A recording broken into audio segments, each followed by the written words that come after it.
You're listening to the Gender Reveal Party podcast. I'm your host, Jay Pryor. This isn't your usual gender reveal party. There will be no baby sex parts. This is the real reveal, where we reveal gender through stories of brave humans willing to share their lived experience. Enjoy the listening. I sure enjoy making it.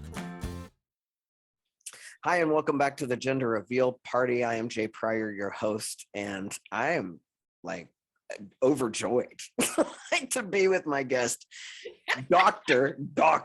Tiffany Quash. Quash. I've been saying it all day. So I'm so excited to see you. So here's what's funny, friends that are listening and watching. So this podcast has been mostly my friends, right? Our friends. And like you're one that came to me through Jessica, right? And yep. You're a friend of Jessica's from college, a friend of ours, but a friend of Jessica's initially from college. And you're one of those people, for me anyway, that you were insta-meet. Like as soon as I met you, you were like insta-friend. Like instantaneously, you're one of those people for me. And I met you and I was like, I love this person. I love this person. I remember distinctly the party we were at, right? It was at our house and the deck outside. My God. And I have pictures from that party. That was the first time I ever met you. And I was like, I love you. Really? Person. Yes. I remember it vividly. I so need to see these pictures. Oh yeah, for sure. I need to see these pictures. I need to. So Dr. Tiffany Quash, welcome to the Gender Reveal Party and thank you for being here. Thank you. Thank you so much, Jay. Oh my gosh, it's such a delight to be with you and to see you. So, I wanted to have you on the show. And you have not aged, honey. Oh, I have. Look at the gray. Come on. I'm proud of this gray. And the wrinkles. My kids put all these in here. Whatever. But I know I'm making 56 look good. 55. See, I keep aging myself. I'm 55. I'll be 56. No, right? Mm-mm. I always say that older age. Well, you are making 55 look good. Thank you, darling. Thank you. I appreciate that.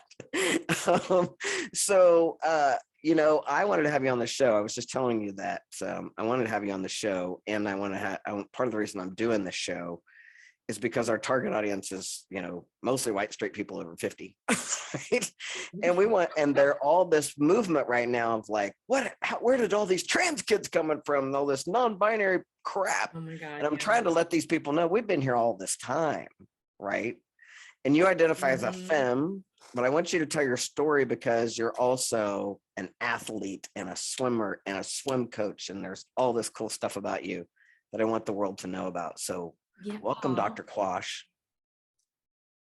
Thank you. Jay, thank you so much. Just thank you. Thank you.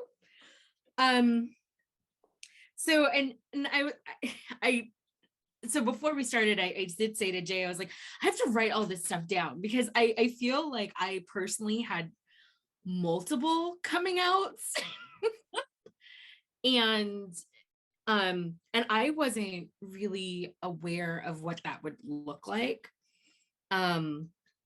So I'm going to put air quotes, officially came out in 1998, spring of 98. I was 18 years old. I didn't really understand what my sexuality was at that point. I wasn't really attracted to anybody. I didn't understand any of this. I was like, what are these feelings? Because I was one of those people that I didn't care about kissing people. I didn't care. For me, getting a date to prom was, I'm not going to say it was easy, but it was kind of easy, but I just didn't really care. I valued my books over boys. It's, and coming from a very Christian, Black Christian family from the South, it was very difficult for me to have that time. I was either swimming or playing tennis. There was no oh my God, I have a crush on somebody. I mean, I had crushes, but I never had time to really dig into that. Mm-hmm. So coming out in 98 on a women's college campus, So I came out on campus. My mom actually got really angry with me because I came out to all these people on campus before I came out to her. So that's number one. And by the time I actually came out to my mother, it was July 4th weekend, because that was her birthday, is July 4th. And I actually told my mom that I was bisexual. So that was like round one or round two, because I had already come out on campus and then came out to my mom on her birthday weekend. It's like, happy birthday. And by the way, I am bisexual. The only reason I said to her that I was bisexual is because I felt like that was the only way that she could stomach what I was going through. Isn't that interesting? Because I've had so many people who have come out as bisexual first for the exact same reason, as though it was like stomachable or something, or something more digestible than just that I'm totally a lesbian or totally gay or totally anything like that. Yeah. Totally anything. Yeah. And it was so hard for, and I could see her face. It was this face of disappointment, but also hope. It was this hope of, well, at least there's hope for a man, and she's gonna marry. My mom used to tell me all the time, she goes, I can't wait until you marry a North Carolina man. And she actually had my life somewhat structured out, like one of my closest friends, like I was his Rudy, he's my bud, and I think our parents had us married before we were like 10 of something, like, and they were sorority sisters. And I mean, I'm really close to him still, but it was, so it was like this way of just being like, yeah, mom, there's still hope. Actually, there's not. That's really well, and that's interesting to speak to too, because even as a parent of a trans kid who is trans and all that stuff, it was actually really powerful for me to go through that experience, because I had the experience of having a vision for my child, or having without even knowing I had a vision for my child. You know what I mean? Like, I didn't realize I had expectations for my child until then it was like, wait a minute, what? Hold up. And so I really get how very binary, especially traditionally, culturally, traditionally, especially religious people, have this vision for their kids. And then if they come out as queer or come out as trans, that just blows that vision all to hell. It was, I think, especially in the late 90s, I was also a debutante. So I was, you have to talk I about wore this. my mother's debutante gown. Yes. My wedding gown has parts of my debutante gown in it. Oh, I'm so glad you did that. So, I think there was all this stuff. And then I had some college break, and my mom and I went, it was just the two of us. And my mom I'm driving, or somebody is driving, one of my mother or I. And my mom's like, so did I do something wrong? And I was like, no, you didn't. I was like, we can blame my dad. So mind you, my parents they were never divorced, but they were separated. And funky laws in the state of Virginia. But the point being, like, I was like, hey, just blame my dad, trying to make a joke out of it. She did not take too kindly to it. And it was like dead silence from the state of Virginia to South Africa to South Carolina. And so, yeah, that was like, I think she really wanted to get to know what was going on in my head, but I was trying to laugh it off, Yeah. And then so before we met in November of 99, my mom passed away due to complications with scleroderma. And so as a way, and I didn't know like what I was going through. Like my mom had prepared my brother and I, but I don't think I was ready for this grieving. Yeah, nobody's ever prepared to lose their mom, babe. They're just You're not. just not. They're just not. My mom was 91 and had dementia, and I had years to prepare, and I thought I was ready. And it kicked my ass like I'd never been kicked. Like, it kicked me in the stomach. It kicks, and it does. And it's a hard kick. Yeah. Nobody really prepares for it, and again, I've got this memory of. Plus, you're a baby, honey. I was 20. You were just a baby. And any 20-year-olds, if you looked at them, I know you do, because you work with athletes. Let me tell you. God, no. Imagine them at 20, right? No, right. And it was just so hard. So again, now we've got this like, hey, coming out in July of 98, my mom is actually, my brother and I are sitting around the table and the Bible is open and my brother is like, you're going to hell. And then you fast forward, my mother is like, oh yeah, who do I blame? Did I do something wrong? And then you fast forward again and my mom is like dead, and I had to undergo like all this trauma and like why my family wasn't telling me things.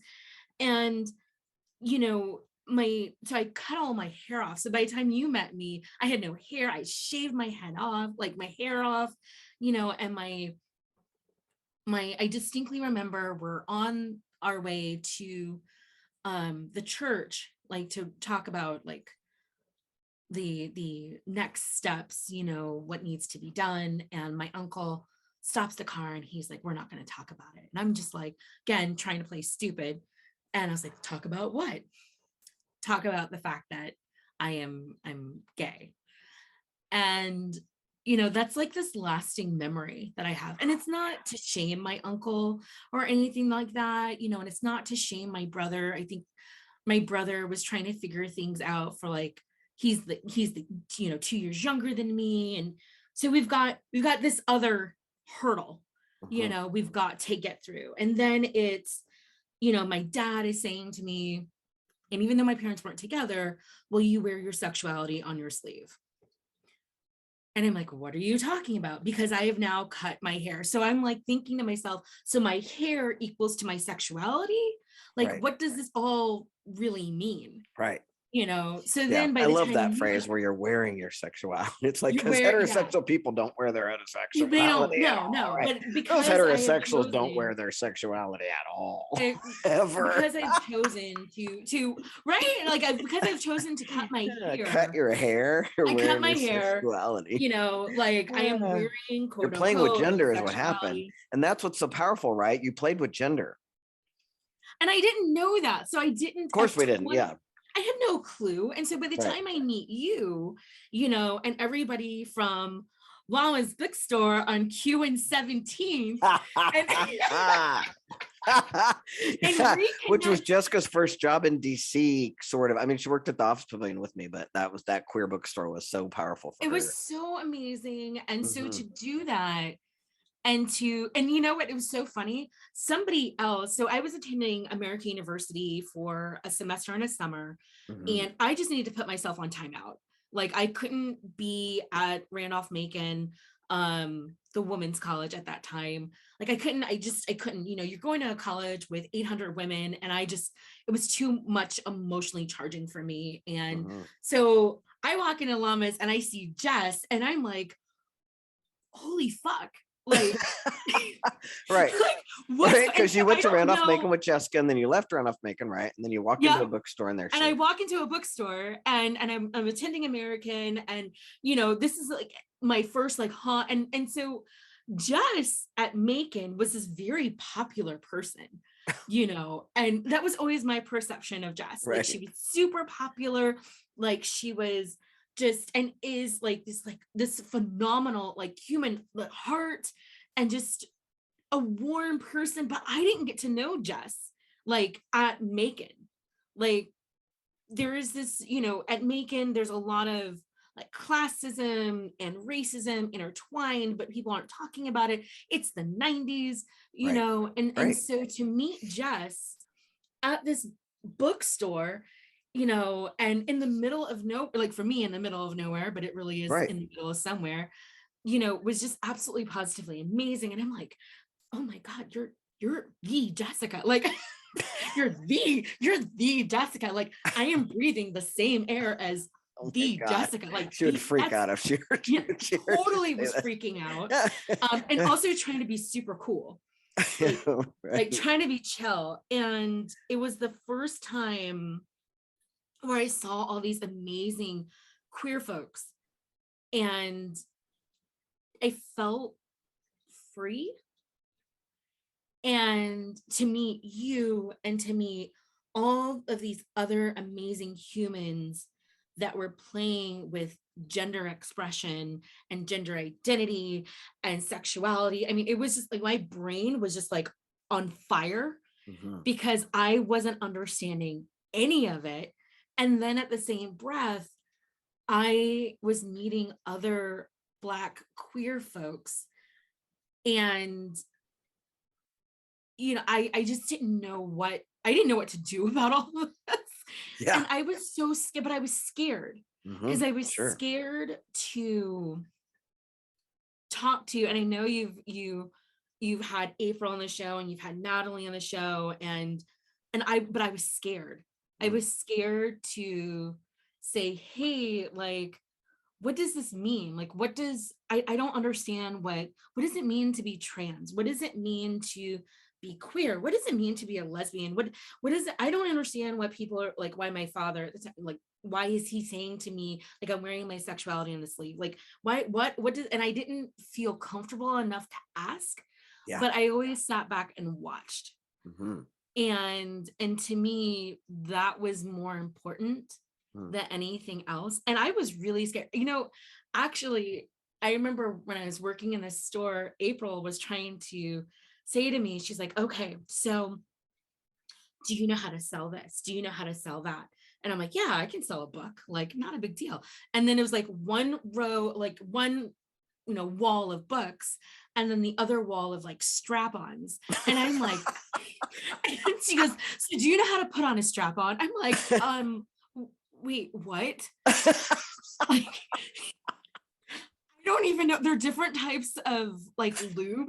Like, what, like, but what does this mean? Like, what does this mean to me? Like, what does it mean if and this was the first time I actually put on a strap-on ever in my life. Again, let me remind everybody that I didn't get it my first kiss until I was 17. Right. So in the gazebo at Randolph-Macon. So it was, so I am like internally freaking out. Yeah. So, again, it's this place where I was also trying to play with gender expression, because I think people perceive me as this like sporty dyke, but I'm Black, but it was like a lot of butts. It wasn't commas, it's a butt. Right. But I loved wearing my earrings. And if you wear, it was just like, I don't understand this. I don't understand. And so to do that, and then to go back, like to have a beautiful and amazing, wonderful experience in DC, and then to go back to Macon and to be told, well, you're not really queer, or you're not really a lesbian because you haven't slept with anybody. And I'm being told this by white women. And it really, it did a number on me, because, I had slept with people, but they weren't at Macon, number one. And number two, it was like, because of somebody else is telling me, because I've got this white woman telling me, and particularly a white butch woman telling me that I had not slept with somebody, then my sexuality is being judged. So then here's round 3 or 4 at this point, so now I'm questioning my decision of who I am. And so, I'm trying to figure this all out. Mind you, I had just like living in DC, and I don't think I had shared this with anybody else, a lot of other people. I actually had received a letter from my dad, which I still have, telling me that because I had strayed away, air quotes, from the Christian lifestyle, or from God, that I need to go to Exodus. Oh, no. So, can you explain what Exodus is for our listeners and watchers? Yeah. So Exodus is gay conversion. And you go back to God. So NPR did a story a couple of years ago, and I mean 60 Minutes has done a story and stuff, but a couple of years ago NPR did a story on people who have survived Exodus, and a lot of people have died by suicide, who have been forced to go through Exodus. Right. I should probably say trigger warning. So trigger warning for those who are out there. And it was really hard. And the only reason that I keep that letter is to remind myself that this is my dad's true identity of who he is. Has he changed? Not really. And I don't feel ashamed saying that, Right. but it's a reminder that there are people who are still out there who think that this, that I can quote unquote be cured. Right. So to get that letter after my mom has died, I am living in DC. I'm trying to figure out who I am. And I don't feel like I can really show that side, be that vulnerable and be like, hey, listen, this is what's going on. On top of that, my family has kicked me out. So it was like one thing after another, and it was like nonstop. And so, I make it through undergrad. You fast forward, I am now living in Northampton at that time. So now we're talking like 2004, and I'm living in Northampton. So Northampton is like lesbian Mecca. Right. Which is It's Connecticut, right? Is that Connecticut? It's in Massachusetts. Massachusetts. So Smith Thanks. College, Yep, right. Mount So Holyoke College, talking about UMass Amherst. It's like the Right. 5 college area. And I mean, it's like just women, like wall to wall women. And I'm like, okay, like I don't need to start to dig deeper into who I am. I'm good. I'm solid. And it's another time where I am now questioned about like my presentation, because I am perceived again as this, as a like a sporty dyke, but at the same time, and where I got my master's degree was at Springfield College, but I'm not a white woman. Right. I'm not a basketball coach. Of course, usually the go-tos are you're Black, you done something in track and field or basketball. I'm swimming, Right. like cargo shorts and a pair of flip-flops, Right. And so, and at that point, my locks were like past my shoulders, really thick locks, and so now I'm like, in people's perception, like messing with this idea of what gender, particularly as a Black woman, should be. And it's like, wait, but you're this. Again, it's a but. It's not a comma, it's a but. Right. And I actually remember calling Jess. I don't know if Jess has ever told you this. I called Jess one night. I was getting ready to go on a date with a trans guy I dated for a bit. And I was like, Jess, what does this mean? Like, what is this? Have I betrayed the lesbian community? Like, am I giving up myself? Like, what does this mean? And she was so helpful. I called her multiple times and just saying, she's like, no, you're fine. It's okay. You love who you love. I was like, but what does this mean? Like, you're with Jay. Like, how did that happen for you? And like, I'm bawling. I will never forget the first conversation we had, particularly when I started dating trans men. I was actually at a jazz bar and I stepped outside of the bar to get her phone call, because I felt like it was just so important that I needed to hear her words. And because there was nobody else for me to talk to. Right. And she was so like, to me, Llamas was just that significant in my life. Sure. Yeah, it was and huge. so, she, I called her and we had these multiple conversations. Well, and it's interesting too, because the conversation of gender in the world of the queer community also, and this is what, is so interesting as we unfold it all, right, is even within the queer community, well, within the straight community, it's like, we're okay with you if you're trans, as long as you're going from one to the other. Exactly. Right? Which is why I keep highlighting butches and femmes, because I want young, especially masculine to center female-bodied humans to understand you don't have to transition. Right? No. If you're, you might be a butch, you might be a trans, like I did both, and right. Yeah. But you don't have to be what, right? You don't. And nobody was explaining that to me. Right. But also the queer community, there is a thing where And it was going on a lot when you and I were out there around the Yep. 2000s and 90s, where those of us who had started a transition or were starting to do HRT and those kind of things, who had been lesbians the whole time, I had friends who had partners who split up because that woman was so lesbian identified that when the trans guy started to identify as man, and now I know because I've been on testosterone and had a testosterone soaked brain, and now I'm off testosterone, right? That there is a huge difference. I just had a guest on that we were talking, my friend Jessica, who is another femme, and she was talking about how there's such an intolerance for us to say that I was a woman and now I'm a man and now I'm a non-binary person, which where in the world we can say we are children and then we grow up to be men, grow up to be women, we grow up to be adults, we are this thing, then that thing. But in the world of queerness, we can't say, we have to be like, I've always been this way and I'm just finding out. It's like, but what if I just was I was a girl and then I became a butch and then I became a man, and then I became a trans man, then I became a man, and then I became a non-binary these are all the phases of life that I became, and people had a hard time with it. And that's the thing that you were experiencing. It's like, oh, am I betraying the queer community by dating a trans? Exactly. And there was no, and especially for being Black, for let me, as Tiffany, this is when you've been in therapy too long. Tiffany, I felt there was no wiggle room. I really, really, of course really there's felt not. There was no wiggle room. And of course, like growing up in the type of family that I had, you couldn't mess up.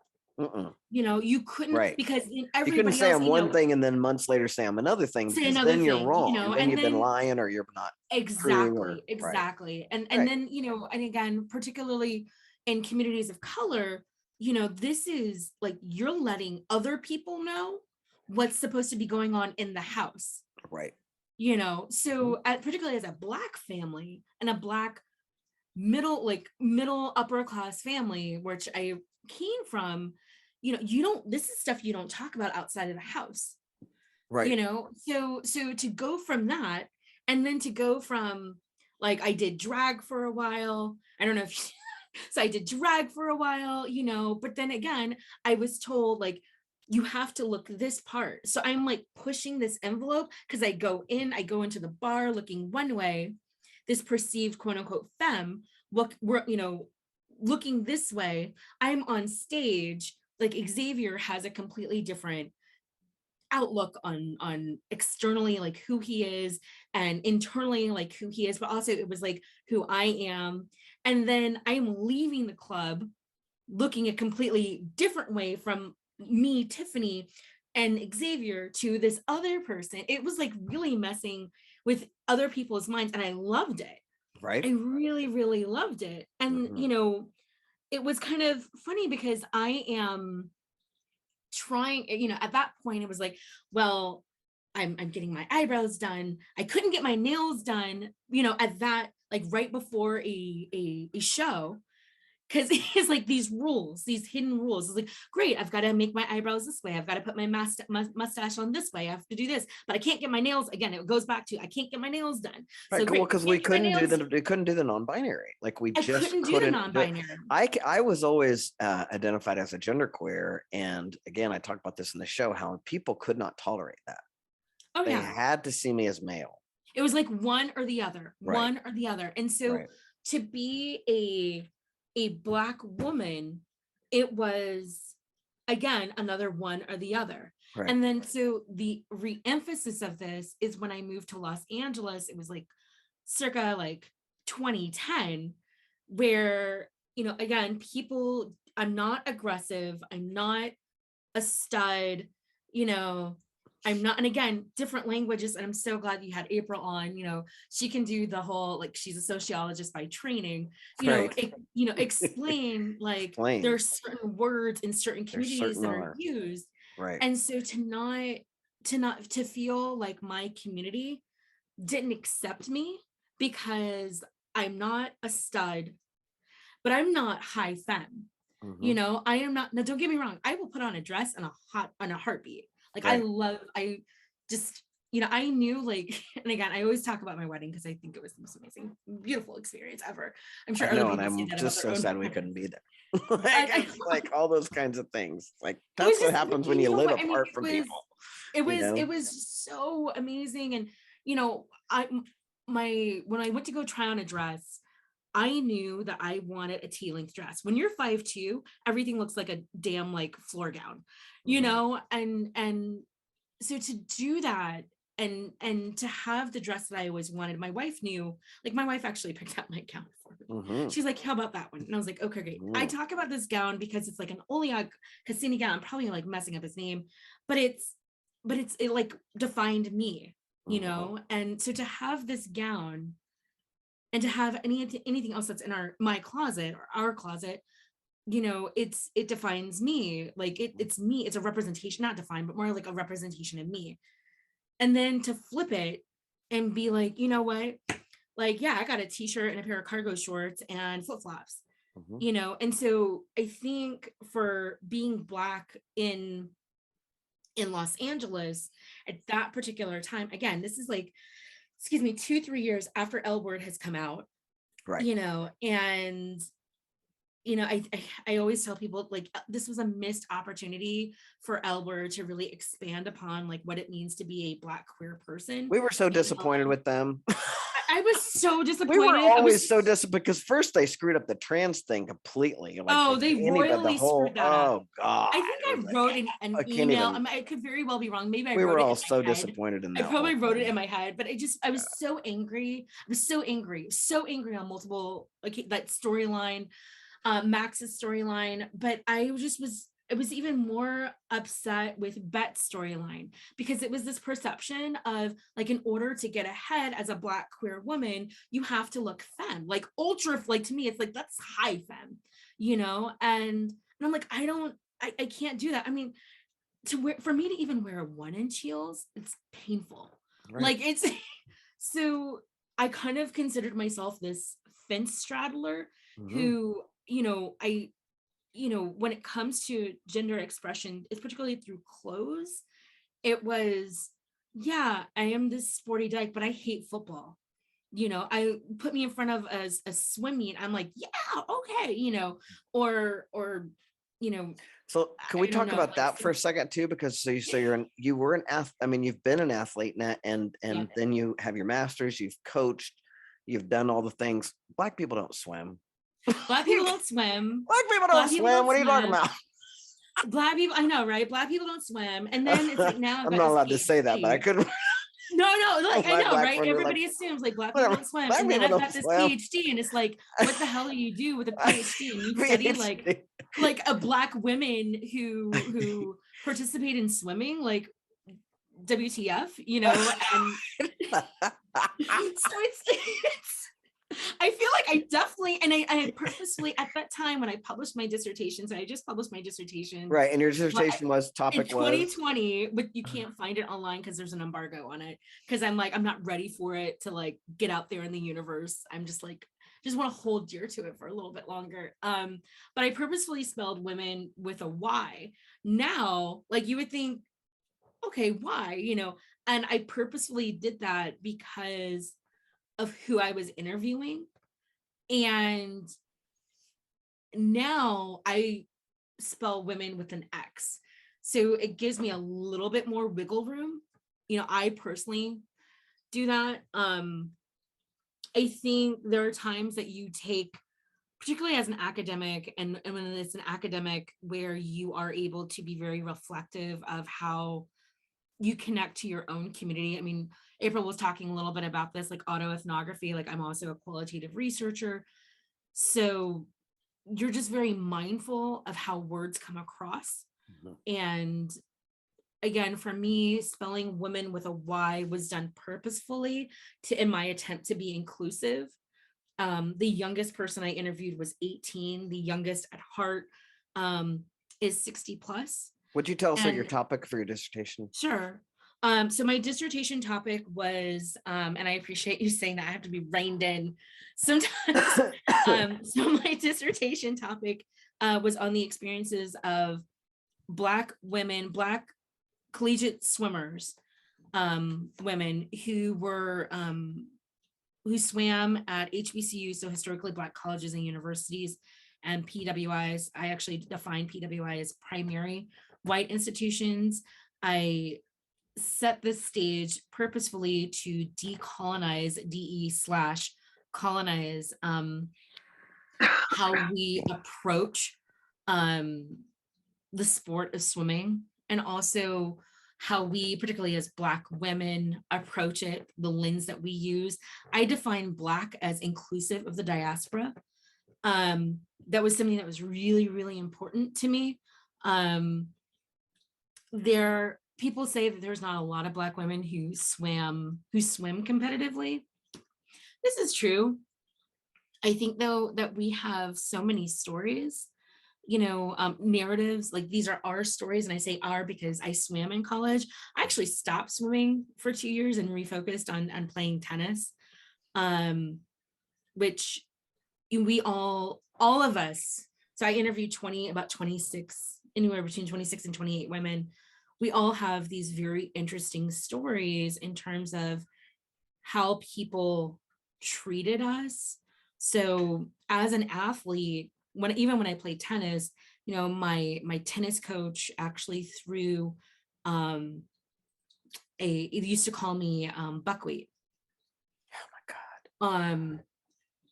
And I didn't have I couldn't speak up. Wow. Nobody spoke up for me. Wow.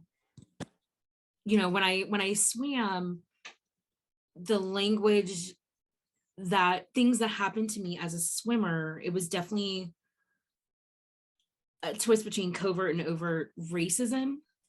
But other people who could only understand were other Black women, on the deck. And now you have, situations where Black women are being disqualified from races because of what they wear. So the incident with the other young Black woman, and right now her name is escaping me, but she wore a swimsuit to a swim meet and it had Black Lives Matter on her swimsuit, and a white ref attempted to did disqualify her. And then it's like, no, like a lot of people made enough noise, like, so that the swimmer could swim. So again, you're talking about how, particularly as a Black woman or a Black girl, how your life is being, I'm going to use this word very liberally, policed by white people, not only on the deck, but in the water. Right. So I'm going to fast forward into, a lot of people have asked me about Leah Thomas, and Leah Thomas as, a trans woman swimming. Right.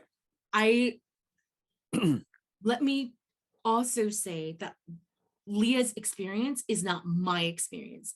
I am a cisgender woman. Right. I cannot speak for Leah. I can only give people's my perspective. Uh-huh. I do not have this lived experience. Right.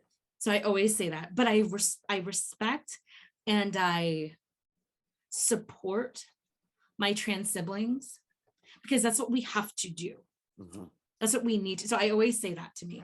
Mm-hmm. I also, by the way, have a chapter in a book that's going to be coming out on critical race theory and physical education, coming out in March. So good. I want to just, in a book. So this won't come out before. This will come out like March or April. So we'll make sure that we get this, because we're like 6-8 weeks out. So yeah. Okay. Awesome. So we'll make sure we can put a link to that somewhere. Okay. Make sure you all that kind of. We I will totally send it to you. Have that conversation, and yeah. It's so Leah, right now in the world of swimming, there has only been one trans swimmer, somebody who had transitioned before they went off to college from female to male, and that's Skylar Baylor. And Skylar's story, I don't want to speak on Skylar's story because I think it's really important that people speak on their own lived experiences. Yeah. Again, well, maybe maybe Skylar will come qualitative researcher in me. Right. Well, maybe we'll get Skylar on the show, hopefully. All right. Well, let's hold for that. I'll make it happen for you. But I mean, so people have asked me about Leah. This is the problem, particularly in the swimming world, is that people have said in certain circles, and people have made statements, organizations have made statements and saying like, trans women are taking opportunities from cisgender women. Absolutely, positively not true. It's just not true. It's well, not true. first of all, the people are so dumb about the biology. Yeah. Like they just don't understand the biology. No, because when you go on So HRT, that's your body, except for literally the extension of how big my clit versus a penis would be, our bodies become the same thing. right. I got man muscles, I got man body, and now I don't have man body. Now I have lady butt and lady hips back, and my upper body strength is gone, and like all of that. Like you don't. And the big conversation with Leah is the fact that Leah transitioned from male to female. Right. So, it's the rules in the NCAA was that you take a year to be on hormone treatment, and then, it's okay to be on your on the quote unquote correct team. Again, in the swimming world, it's either male or female. Girls and boys. In sports, that's how it is a lot. Yeah, and it's at the end of the, I understand, I get it. However, now the conversation is, well, Leah should have transitioned at X time in her life so that she could be accepted as a full woman, kind of situation. And it's just, it's like, so my question to everybody else is like, when does this person get to live their authentic life, their authentic truth? Right. People are now relying on the experiences of other trans women who have had success after their athletic career, after their coaching career. So now you're talking about a trans woman who is like 40 or 50 years old, has already lived an amazing life, amazing air quotes, as a cisgender white male. And now, like, they've transitioned after the fact, after their successful athletic career, as either a coach or a swimmer, or sorry, as a coach or a athlete. And now it's like, oh, well, this is what should happen. I'm like, you know what? Time out. Yeah. Your experience is very different than Leah's experience. Right. The kicker in all of this, it's not just this conversation of, oh, when should she have started swimming? Because mind you, she followed the guidelines. Instead of doing a year, she did a year and a half. So in addition to that, it's the language that's coming out from the swimming community. It's the hate that's coming out from the swimming community. People saying like, oh, well, she's just doping. She's just doing X, Y, and Z. Like you shouldn't let a man, quote unquote, swim on with a bunch of women. And I think for me, that's what bothers me. That's what really, it hurts me in a way that is very personal. Yeah. Well, I mean, the thing that is always so interesting to me is the level of intensity and vitriol that comes with the, it's like people are so intense about, that's one of the reasons I started this podcast. It didn't even start out to be a podcast, it started out to just be a little blog.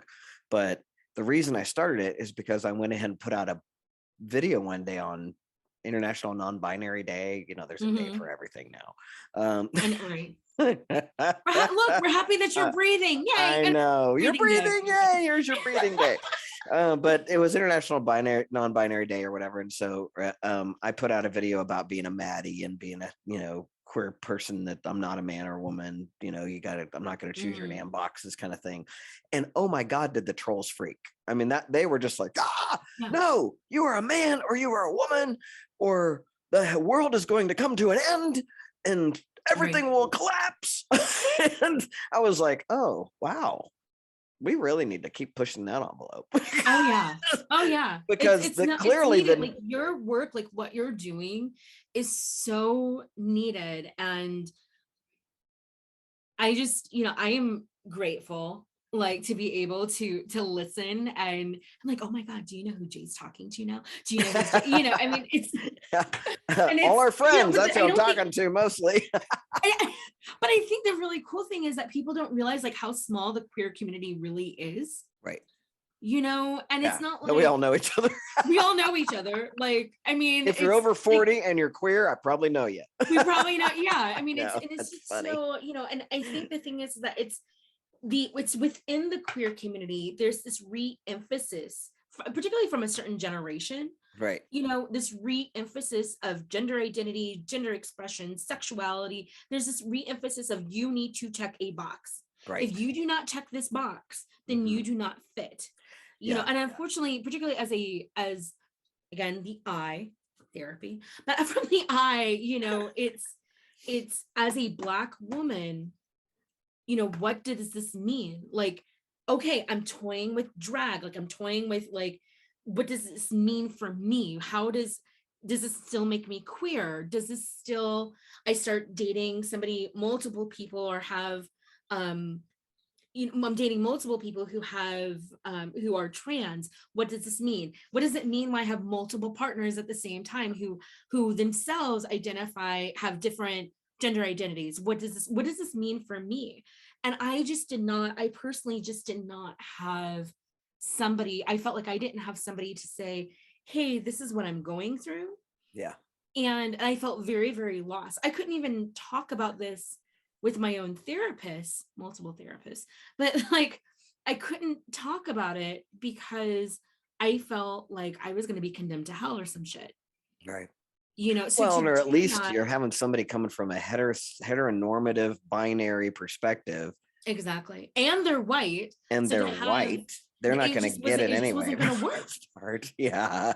Like, that's not happening over there. Yeah. That's not happening. It's not going to work. And so it was, there are, I really tried to push back on this idea that, and again, in the 90s, it was, you hear these stories of particularly white people who are getting kicked out or thrown out of their houses because they are coming out. I didn't know enough stories of other Black queer folks where that was happening. Yes, you have the stereotypical like church choir director who is male. And then you hear these stories of people like Baynard Rustin, but then it's like quiet. You hear these stories of Audre Lorde, but it's quiet. Right. And I just was not, through my education, even through undergrad and even through my master's degree, I wasn't exposed. And so I had to seek out what this means for me. So it meant like, and I actually had just written down, I was like, I thought that for a little bit that I had to, I thought of the idea of like, does this mean that I need to be a sex worker in order to be straight? And I was toying with this idea or thinking about this while I was doing drag. I felt like I had to make a choice. The choice was, do you continue to pursue education, or it was like an either or. And I didn't understand that this idea of sex, it's not exclusive. Right. I could do that, so, and again, I have nobody to talk to. Right. Like there is no Instagram, there is no Facebook. Like I can't even get into my MySpace account. Like, like I don't even know what email it's connected to. So, but I mean, so it's like all of these things, and again, it's like how do I define myself? And I'm a coach. On top of that, there is this fear, particularly in swimming. I mean, any coaching, I think, where it's like, hey, listen, you're queer and you're doing, it's like either or. Right. And so finally, I think I would say within the past like 15 years, more like 12 to 15 years, I have been okay with just saying, yeah, I'm queer. Right. I have been okay with just, because to me, I don't have to define that for anybody. However, I do change my language depending on who I'm talking to. Sure. So if I'm talking to my dad, again, which happens once every 4 to 5 months, once a quarter. if I'm talking to him, I have to say gay. He can't really stomach lesbian. He just can't. Right. If I'm talking to other queer folks, I can say queer. Right. But it also, again, I am constantly bending to whoever I'm talking to. Yeah. And I think, and not in a good consenting kind of way. I am, right. it's very, very hard. Well, if you could, one of the things I try to look at it from the perspective of that, instead of having the perspective of it's not a good consenting way, I think about it like, how am I interested in spending my emotional energy? Right. And I've really had a breakthrough around that in the last couple of years of understanding that it's not always my job, like to be the one to have to deal with the extra energy. But I don't have that luxury. Right. I always felt like I didn't have that luxury because, as particularly in the circles that I'm in, it's like, oh, well, you're a Black woman. Can you please speak on diversity, equity, and inclusion topics and what it means to be a Black woman? Right. And I'm just like, but being a Black woman is not exclusive for me. It's not exclusive from being queer. Like, this is all together. Right. It's all together. So I'm being forced to choose, I think the other part to it is, you began the show and saying, hey, like this show is for a specific demographic. When my wife and I go out, she is perceived definitely a little bit more masculine than I am, right. But she can dress it up. Like, I mean, I'm not saying that she will not put on a gown tomorrow, FYI. She will not wear my wedding gown, but but it's the fact that we don't prescribe to that binary. Right. You're not playing that. We're not playing that, but don't ask her to get her nails painted. I hate to say pink, but lavender or anything like that. Granted, my nails are pink today because I was trying to do something different.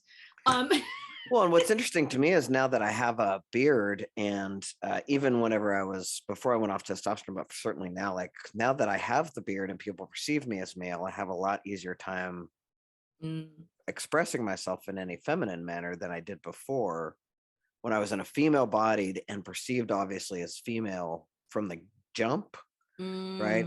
I couldn't perform femininity because then it also made me not safe. Right. Because that for me about performing femininity was a lot about like, well, that's not a safe place to play. First of all, it felt weird and awkward to me, but even when I did it, it was like, well, that's not safe. That's not a safe place. I talked about this at one point. I femmed out because I've played with gender and I've been fluid with it. And one time I went to a queer prom. We have those all the time because nobody ever got to go to their prom, right? So for us. So there's always a queer prom, and I've been to so many of them. It's not even funny now, but we went to one in college, and my roommate and I kind of just decided to play with gender, and she went totally butch, and I went high femme, and I had a backless dress on, and somebody came up and licked my back. Oh. And I'm a butch by identity, and I'm like, if I had my boots on, nobody was gonna fucking lick my back. Nobody's gonna come near me enough to like put their even hands, let alone their mouth on me, right? And so, but it really taught me something about gender. It was like, oh, now when I'm dressed like this, all of a sudden you have permission to touch me, right? That's weird. It's just an interesting. I'm sorry, I'm just so I'm grossed out by the fact that it's like, how many germs were on that towel? That's really what I took a shower. Yes, like that's really what's going through my brain. It wasn't like a lick all the way up my back. It was just a little. it's like I just freaked you out. Do you belong Those to? That are listening, I wish you could see your face. Go to the YouTube video just to see that. So I mean, we're coming on the top of the hour, so I want to make sure that we reiterate that you have gotten, now you're in my world where I see you now is this powerful place. You're married, right? You're happily married. You're a doctor. I'm a doctor. I'm a doctor. Legit. And you got some things figured out. I do. We all have to deal with that whole 20-something weirdness. Oh my gosh. Yeah, I would never. You kind of had it piled on with the gender stuff, and then you're a Black woman that swims. And I'm a busty Black woman who swam too. Right. I mean, right. You're not a small frame, tiny little swimmer. I'm right? not. And No. that really bothered me, to be Yeah. honest with you, because I've never been a small framed person. Well, yeah, because then you add sizes stuff on top of, Yep. you know, and anti-fat. And I still do. all that. Right. And I still do, you know, I mean, the legitimacy, particularly in this sport, again, I'm 5'2", I want to be 5'3". I'm a full-figured, proud woman with a size double D cup, and it's you know, I've never been a small woman, and you know, I actually have my kids, my swimmers, they call me Dr. Quash. They can call me Dr. Quash or Dr. Q, like right? You know, so they're like Dr. Quash. If they call me Coach Tiffany, I don't pay attention to them. I'm like, right. Who? You know, right. I do that purposefully. But it's definitely hard. It's heavy, you know, and again, maybe it's my own heaviness of being like having these multiple identities. So let me back up and also say for folks, I work at American University now. I'm very proud that I work at American University. I'm beaming, my cheeks are hurting. I love that smile. Qualitative survey research methodologist for the entire campus. I've been dreaming of having this type of job since I was 10 years old. I used to separate my bedroom with a bookshelf. Like, this is my study area, this is my bedroom area. So this has been my dream. I used to joke around with people and say, yeah, like I just want to do research and be left the fuck alone. So yeah, I mean, so I do that. I coach swimming for our nation's capital. It is the finest, one of the most elite teams in the DMV, so the DC, Maryland, Virginia area. It's internationally known. I also spend my time, I'm going to do air quotes, volunteering with the International Water Safety Foundation, as well as Diversity in Aquatics. So that time is starting to slowly come to an end. And so I can focus mainly on research, still working kind of adjacent with these organizations. So yeah, I mean, that's what I do. Other than I have a turtle in the background. So when people... Pack turtle. Yes, I love my turtle. I have loved being with your turtle this whole time. Like just kind of having it swim around in the background. He's just amazing. I was going to mention the turtle. If you didn't, I was going to be like, we have to say hi to the turtle. Yes, what's the turtle's name? Leo. Leo. Yeah, he's one of a kind. You know, so it's, you know, I spend my time making sure, and again, my time is really spent in the swimming world, but also being able to help other people do their research. And again, like as a Black woman who is an academic, who is queer, who is also a swimmer and a swim coach, it's multiple identities, but I love them. Like I can't, in my world, I don't feel like I could do one without the other. I have been told by other people that I needed to choose. Like it was like I was told, you need to choose, either you're an academic or you're a coach. Yet if I was a white man, that I wouldn't be told this, you know. So I've always feel like I've pushed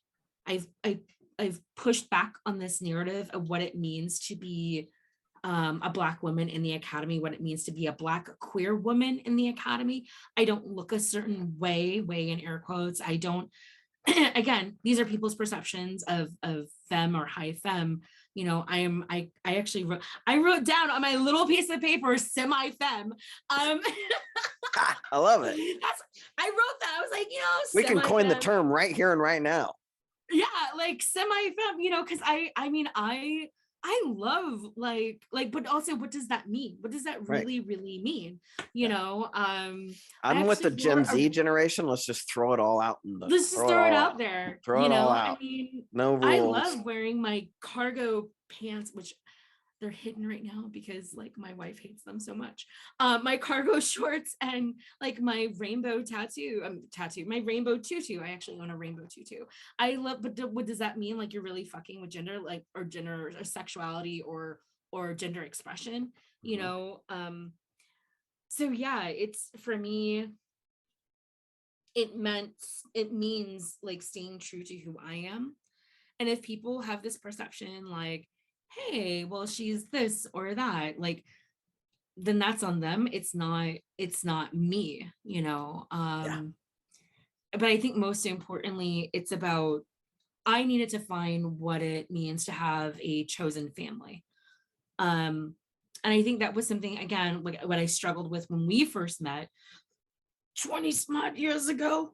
You know, that's my old voice. So 23 years ago, you know, like, you know, I was struggling. Like I was looking for a family. I was looking for a chosen family, you know, and I'm so glad that you and Jess are a part of that. You know, I Same. am, I'm doing my best to not, like, I can feel my cheeks really, really warm. I didn't know what that meant. And I thought that that I was giving up my biological family. Right. And I have since learned that I can live in this world with both, you know. Right. So yeah, I know I can talk forever. I'm just so conscious of the time. Like, Well, and then we have to wrap up, and because I, yeah, give these people an hour, but I so appreciate you being here, and I want, we'll make sure that we get to post, that piece that you're writing, and yeah, so appreciate your story and all the things. And my big hope is that we're letting people know that we've been here this whole time. We're grappling with these conversations with ourselves with gender forever. And that's why these kids are able to have these. These kids get it. Like it's not their issue, it's ours. yeah. And I Not their think issue. that's the thing that really, you know, I like what you said, like being able to pay homage to those who came before. And I think that in certain conversations, in certain realms, I feel that, and again, I don't know if this is my own age catching up. There are some people who don't realize that. They don't recognize the sacrifices we all made prior to. Like, I will never forget my first Pride March. And my greatest fear, now I laugh at it, but my greatest fear was that it was going to be televised and my family see me on TV in Richmond, Virginia, or that my family sees me like during the Millennium March. Oh my God. In 2000, you know, and Right. like I was just so deathly afraid. And now I'm not scared anymore. And Yeah. I don't think some people understand that. Well, Like that this fear is very idea of real, living in especially when you're fear. being threatened with Exodus. My God, that's terrifying. Right. I mean, that's terrifying. And people don't understand the depth They don't of it. When understand you the depth say of it. Exodus, it sends like every fear. I mean, that's the fear of almost every queer Christian Yeah. person ever. So that's And really I love the terrifying. church. I love Right. the church Yeah. because of it, So you yeah. know. I got And I mean, yeah, we all, I it's just told somebody the other day, I had my religion taken away from me yeah, because I was told I couldn't take take the communion anymore in the Catholic Church. And when you're raised Catholic, there's no point in going to church if you're not going to take communion, exactly. because that's the whole thing. So I had my religion taken away from me. Nobody could take my spirituality away from me, though. And I think I That's where I struggled. have to really ground myself in that spirituality. I mean, But but I one of think the it's a struggling point, you know. It's like, Oh, what is, 100%. you Yeah. know, and Oh, it's for sure. to It's a have devastating because like, it's so deep. Religion is it's deep. deep. It's It's very very, deep. I very mean, it's deep. super It's deep for very, me. very deep. When we went back to finding a place where we could get expressed in that way, we went to Dumbarton. I cried for a year, every day, every Sunday for a year. I cried Oh because my gosh. I had such intensity around that. Which anyway, we could have a whole nother conversation about religion. I Whole wanted nother you on this conversation, but show, you're right? absolutely right. Because you're a pioneer, right? And you need to get Thank this, you. right? You are a trailblazer, you're a pioneer, you are somebody who is making things possible for other young Black girl swimmers who are queer, right? Like I want you to really honey, we're here, okay? soak this in Yeah. of who you are, right? Because it's so important, I think, for you to really get who you are for the world and who you are for like the next generations and generations, and all the things you struggled around.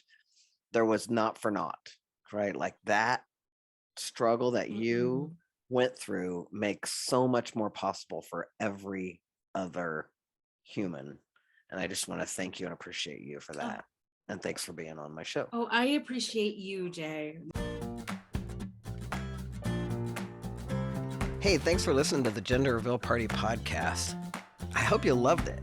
And if you did, would you take a second and go do all the things like subscribe, rate, review, tell all your friends.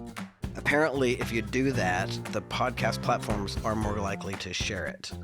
And if you think these stories are important, please take 3 minutes to just go do that. I'd really appreciate it. Also, I'd love to connect with you on social.